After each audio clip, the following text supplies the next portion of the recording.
Olá, o conselho da nossa igreja entrou em contato comigo e eles pediram para que eu desse uma palavra. E eu vou começar dizendo, falando sobre uma pergunta que eu tenho feito constantemente. Eu acho que essa pergunta tem sido a pergunta mais feita, que eu mais fiz nessas últimas semanas. E eu vou começar por aí. Quem te disse que morrer é ruim? Quem te disse que morrer é ruim? Acho que essa tem sido a pergunta que eu tenho feito constantemente nessas últimas semanas. Você não diz que é ateu? Você não diz que não acredita em Deus, que não tem nada após a morte? Então você tem medo de quê? Você teme o quê? Você não diz que é cristão, que está em paz com Deus, que descansou em Deus. Então, por que você está sofrendo tanto? Tanto medo de quê? A Eclesiastes 3 diz assim: tempo para tudo. Tudo tem seu tempo determinado e há tempo para todo propósito debaixo do céu. Há tempo de nascer e tempo de morrer, tempo de plantar e tempo de arrancar o que se plantou. Tempo de matar e tempo de curar, tempo de derribar e tempo de edificar. Tempo de chorar e tempo de rir, tempo de prantear e tempo de saltar de alegria. Tempo de espalhar pedras e tempo de ajuntar pedras, tempo de abraçar e tempo de afastar-se de abraçar. Tempo de buscar e tempo de perder, tempo de guardar e tempo de deitar fora. Tempo de rasgar e tempo de coser, tempo de estar calado e tempo de falar. Tempo de amar e tempo de aborrecer, tempo de guerra e tempo de paz. Deus tem um propósito. E Ele não erra, Ele não falha, o meu Deus não falha, Ele é fiel. E Ele está dizendo que há tudo ao seu tempo. E diante dessa pergunta, quem te disse que morrer é ruim? Eu sempre tenho conversado bastante com os pacientes que o grande segredo da vida, e eu acredito nisso, é um equilíbrio. Essa vida aqui terrena. Eu acho que não é momento de ignorar os fatos. Temos a nossa responsabilidade nisso, de cuidar, de proteger, de não ser um portador da doença. Então eu tenho que fazer a minha parte. Mas eu vou me sucumbir ao medo? Medo de quê? E eu acho que tem sido essa pergunta. E aí entra na nossa limitação, nesse desconhecido que o homem tanto teme. Eu acho que esse tem sido o motivo que eu tenho mais trabalhado, mais conversado com os pacientes. É a maior limitação humana, o desconhecido, o não saber.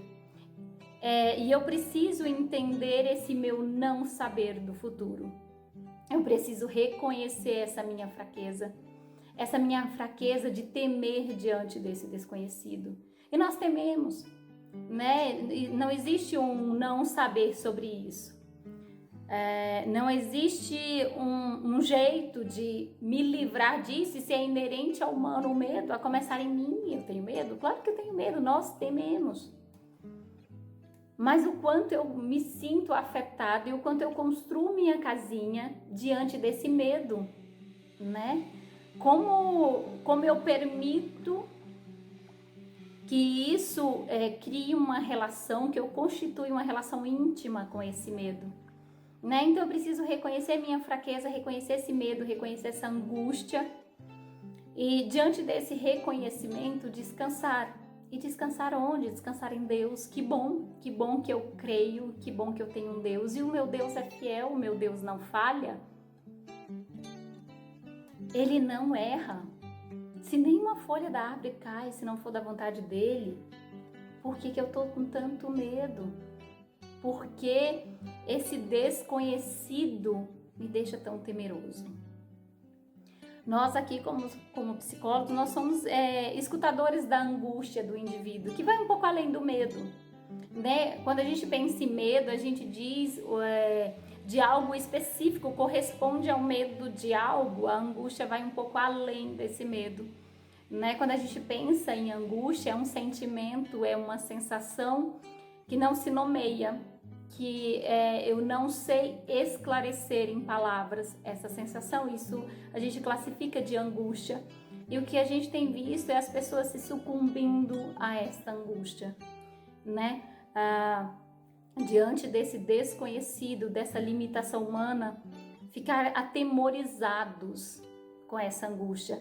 E eu preciso começar a reconhecer esse meu lugar de humano, esse lugar do desconhecido. E eu acho que é esse convite que eu venho fazer, esse convite que eu tenho feito para reconhecer essa tua limitação, reconhecer esse teu lugar de não saber. Eu não tenho controle sobre a minha vida. As pessoas têm um péssimo hábito de acreditar. O ser humano acredita que ele pode controlar, né? Eu tenho controle, eu planejo, eu faço, o futuro será assim, será assado.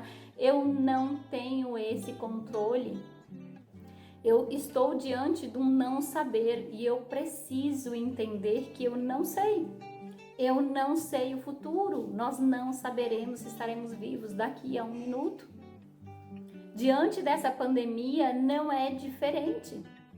Eu acho que esse momento só veio deixar claro, ele está sendo explícito ao ser humano, o quanto nós somos limitados, o quanto nós não sabemos, o quanto nós desconhecemos o futuro. E o que eu preciso é descansar no Senhor. Descansar entendendo esse meu lugar, esse Deus misericordioso, esse Deus fiel, esse Deus que não falha. Estamos num tempo de afastar-se, de abraçar, mas é um tempo determinado por Ele. Ele sabe e eu preciso descansar nisso. Tenho medo, mas o quanto eu me sinto afetado por esse medo, o quanto eu vou para os extremos de não me importar de forma nenhuma, ou construir minha casa nisso, e é nisso que eu preciso olhar, é para isso que eu preciso olhar. O que a gente tem percebido é que à medida que avança essa pandemia, também avança essa fragilização psíquica, o quanto as pessoas se consomem com o medo e com a angústia. Essa dificuldade em visualizar o futuro, essa incerteza geradora de angústia. E é nessa angústia, é nesse medo que eu busco equilíbrio, que eu busco entender dessa minha limitação, dessa minha impotência quanto ao futuro. Eu preciso entender que aqui nessa vida, aqui na Terra, eu não tenho um saber, eu tenho um desconhecido, porém eu tenho um Deus fiel, um Deus que tem o poder sobre o céu, sobre a terra, e é Ele que está controlando, é Ele que tem cuidado de cada um de nós. Nós precisamos descansar e esperar nele.